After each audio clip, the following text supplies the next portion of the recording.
21 kilometre இது வரைக்கும் ஒரே ஸ்ட்ரெச்சில் ட்ரை பண்ணாத தூரம். என்னால் முடியுமான்னு உள்ள கேட்ட எனக்கு என்னை தட்டி உன்னால் முடியும்டா அப்படின்னு சொன்ன என்னோட எல்லா ஆர்கன்ஸுக்கும் ரொம்ப நன்றி. காலை வணக்கம் எவ்ரிவன். 3 மணிக்கு எழுந்திரிச்சு பயங்கர எனர்ஜியோட ஃப்ரெஷ்ஷாக மேரத்தான் நடக்க போகிற இடத்த நோக்கி கிளம்பிட்டோம். போகிற வழியில் உண்மையிலே ஒரு அடர்ந்த காடு எங்களுக்கு அள்ளு விட்டுருச்சு. ஆனால் போய் சேர்ந்த இடம் ரொம்பவே அழகாக இருந்துச்சு. சென்னைக்கு வெளியில் இப்படி ஒரு மினி சிங்கப்பூரை கட்டி ரெடி பண்ணி வச்சிருக்காங்க. ஒரு சூப்பர்பான மெயின்டெனன்ஸ் பிளேஸ். அது மட்டும் இல்லாமல் அடுத்த 21 கிலோமீட்டர் நாங்கள் உள்ளே ஓட போகிறோம்னா இந்த ஏரியா எவ்வளோ பெருசுன்னு நினச்சி பாருங்க.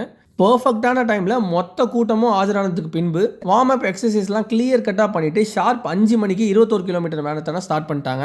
என்னோட பிளான் ஃபஸ்ட்டு 10 கிலோமீட்டர் நான் ஸ்டாப்பாக 1 ஹவர்க்குள்ளேயே முடிக்கணும். தென் லைட்டாக நடுவில் வாக் பண்ணிக்கலான்னு பிளான். எப்படி பார்த்தாலும் I am not a bro runner. So முடிக்க ஒரு 2.25 3 மணி நேரம் கண்டிப்பாக ஆயிடும் தான் நினச்சேன். அதில் நம்ம ஸ்பீட் ப்ரோ எங்கன்னு பார்த்தா ஒரு சின்ன பாட்டில் வலிக்கு லைட்டாக காலில் கிராம்ப் ஆயிடுச்சு. அதனால லைட்டாக ஸ்லோ ஆகிட்டாரு. அது மட்டும் இல்லாமல் தலைவருக்கு லைட்டாக ஃபீவர் வேறு. கருத்தர் விநாயக் பிரதர்ஸ் அவர் கொஞ்சம் பார்த்து அழைச்சிட்டு வாங்க. ஃபர்ஸ்ட் டைம்னால இந்த 21 கிலோமீட்டர் மேரத்தான்லாம் நான் ரொம்பவே கஷ்டப்பட்டேன். செப்பரேட் மேரத்தான் வீடியோ போடுறேன், கண்டிப்பா மறக்கடிக்காம பாத்துருங்க. எப்படியோ 21 கிலோமீட்டர் தரமா சிறப்பா நான் நினைச்சு கூட பார்க்க முடியாத டைமிங்ல ஓடிட்டேன். எஸ் 2 hours 29 minutesல நம்ம ஓடி 10% ரன்னர்ஸ் லிஸ்ட்லயும் வந்துட்டோம், மெடலையும் வாங்கிட்டோம். தென் மேரத்தான் எல்லாம் முடிஞ்ச உடனே சில சோமபானங்கள்லாம் கொடுத்தாங்க, அதை ஒரு புடி. பிரேக்ஃபாஸ்ட்டும் கொடுத்தாங்க, அதையும் ஒரு புடி. வித் நம்ம டாக்டர் பிளே கார்டு கொடுத்தான். உண்மையிலேயே இல்லைன்னா எங்க 2 பேருக்குமே ரொம்ப கஷ்டமா போயிருக்கும். ரூமும் கொடுத்து சாப்பாடும் போட்டு இவ்வளவு தூரம் அழைச்சிட்டு வந்து எங்களுக்கு லெக் மசாஜும் பண்ணி விட்டு திரும்ப அழைச்சிட்டு போற மனசு இருக்கு பாருங்க. கடவுள் சார் அவரு. தென் தம்பியை தட்டி கொடுத்துட்டு அந்த ஏரியாவுக்கு ஒரு டாட்டாவை போட்டுட்டு அதே காட்டு வழியா அழகான கிராமங்கள்லாம் கிராஸ் பண்ணி ஒரு நல்ல காஃபியை போட்டுட்டு நம்ம டாக்டர் பிளே கார்டுக்கு ஒரு கோடான கோடி நன்றியை சொல்லிட்டு 2 hours டிராவல் பண்ணி வீடு திரும்பிட்டோம். எனர்ஜி ஃபுல்லாக ட்ரெயின் அவுட். ஆனால் கண்ணை திறந்த உடனே வீட்டு ஓனரம்மா ரொம்ப கஷ்டப்பட்டு எனக்கு பிடிச்ச மட்டன் சுக்காவை காமிச்சாங்க பாருங்க.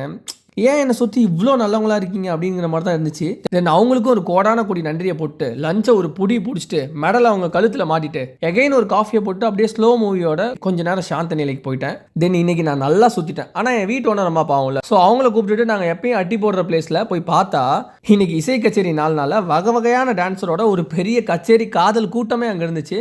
இதுக்கு மேலே என்னன்னு சொல்லிட்டு ஒரு நல்ல ப்ரோட்டீன்ஸில் நல்லா இல்லாத கேலரிஸ்லாம் ஆட் பண்ணி ஒரு ஸ்நாக்கை வாங்கிட்டு மிக்சர் சாப்பிட்ற அங்கிள் மாதிரி அடுத்த 1 மணி நேரம் விழாவை சிறப்பித்து என்ஜாமி பண்ணிட்டு இருந்தோம். லாஸ்ட்ல தான் சார் வந்தாரு விநாயக் அப்படிங்கிற மாதிரி வந்துச்சு ஒரு கால்வலி. அடுத்த சார் நம்ம குடும்ப கஃபே தான். லாஸ்ட் வீடியோஸ் பார்த்து தெரிஞ்சிருக்கும். எனக்கு ஒரு சூடு காஃபி, என் வீட்டு ஒன்று நமக்கு ஒரு காஷ்மீர் குளிர் காஃபி போட்டுட்டு இந்த டேவை 21 கிலோமீட்டர்ஸ் மேரத்தான் மெமரிஸோட அழகாக முடிச்சுக்கிட்டோம். Good night everyone. நாளைக்கு இன்னும் ஸ்ட்ராங்காக சந்திப்போம்.